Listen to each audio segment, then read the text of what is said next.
Hi guys. All right, so before I clock out for the evening and head to bed, I want to talk about something that came across my desk today.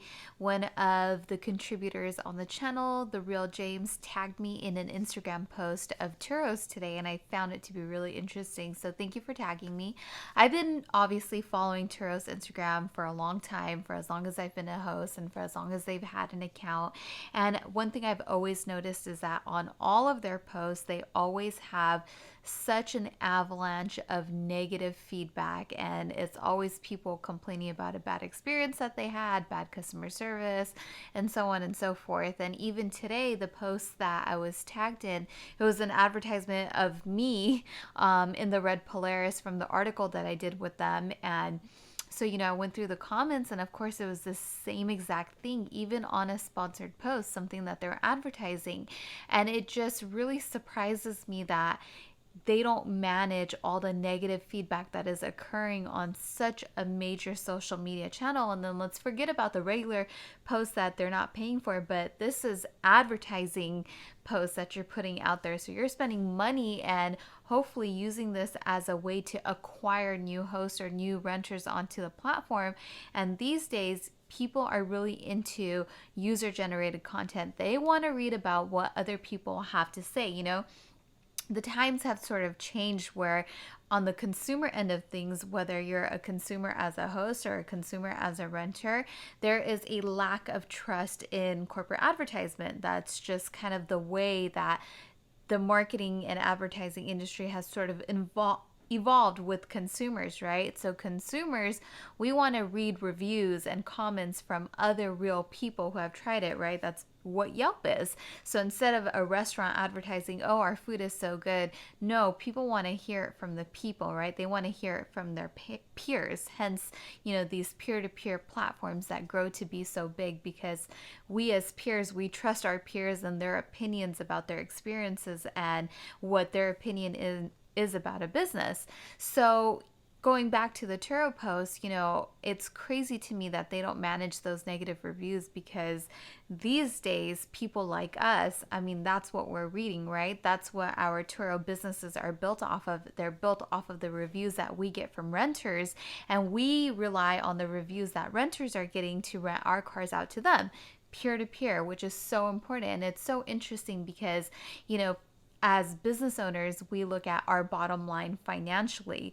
But in this day and age, I truly believe that there is a new type of bottom line. And that new type of bottom line is the content that is generated underneath a post on social media, on whatever platform it is, right?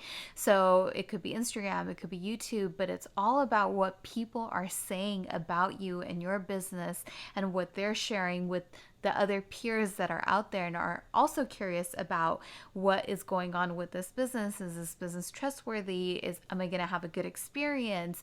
Are they who they say they are? Is this what they're really offering? How true is it based on the advertisement that they're providing? And that bottom line, although it is so hard to assign a value to, as time goes on, that is going to become the true bottom line. It's going to be what the user generated content is saying about your business. And it already is, right? We have so many examples of that, like Yelp being a primary one. Airbnb being another one, right? Why do people go and rent other people's houses instead of getting hotels? It's because they see these positive reviews about having an amazing experience in someone else's home. So really, I don't know as hosts or even renters how much we can do to sort of combat the negative feedback that is out there, because there is just so much of it and it seems like it's not being managed. But in the end, if that continues to grow, it's not going to work out well for us. So I think as a community, we can really try to make an effort to share our experiences, whether it's commenting on these Instagram posts or it's leaving a review on the App Store talking about being a host or the experiences that you had. And of course, negative feedback is always the easiest thing to talk about, and I'm sure some of it's true and some of it's not true. And I'll post a little clip of the comments section from the post that I read today right after this. I'm positive that a lot of that is true, but I'm sure there's also quite a bit of it that is exaggerated. So that is something as hosts, something that you want to, I think, look out for, because if a company can't manage what their user generated content is and it is overwhelmingly negative, then that could definitely pose a threat in the future for the growth of the company, right?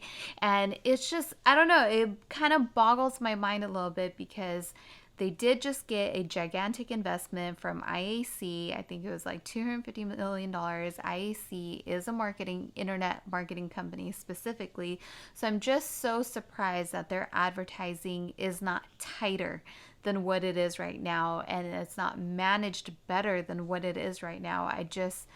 I don't understand it. If that is a point of acquisition, how could you have just so much negative feedback that is just there all the time, constantly under every single post, not being managed? I mean, it's almost a waste of marketing dollars, because if people are reading that, the likelihood of them joining as a host or a renter is not going to be very strong. So yeah, I don't know. This is a tough one. I think, again, as hosts and as the Turo community that's actually in this on a daily basis, the only thing we can really do is share our experiences to help sort of combat all the trash that's out there and all the negativity that's out there. But yeah, I'll share a clip real quick. I'll go ahead and attach that to this video. But yeah, you guys should go check out their Instagram account, go check out the App Store, and kind of see where you can give your content, your review, and share your experience to help sort of balance that out. All right, guys, other than that, that's it for me. Good night. For those people doing the 75-day challenge with me, we are starting tomorrow. I'll post a daily update video on that as well, and we can chat under that video if any of you guys out there are doing it. And that is a night for me. I'm off to bed. Thanks for watching. Bye, guys. All right, so here's the post that I was tagged in. Thanks for tagging me again, The Real James. But yeah, you can just see it is just a gamut of negative comments and just like really random stuff, some that's just not related at all, but it is primarily negative comments and descriptions of bad experiences, and it seems like most of them really refer to having bad customer service, or host having cars in wrecks and just not getting good support through the process. And yeah, it's not a good look. So definitely go check out their Instagram, see where you can put your input in, and hopefully offset some of this negative feedback. All right, good night, guys. Bye.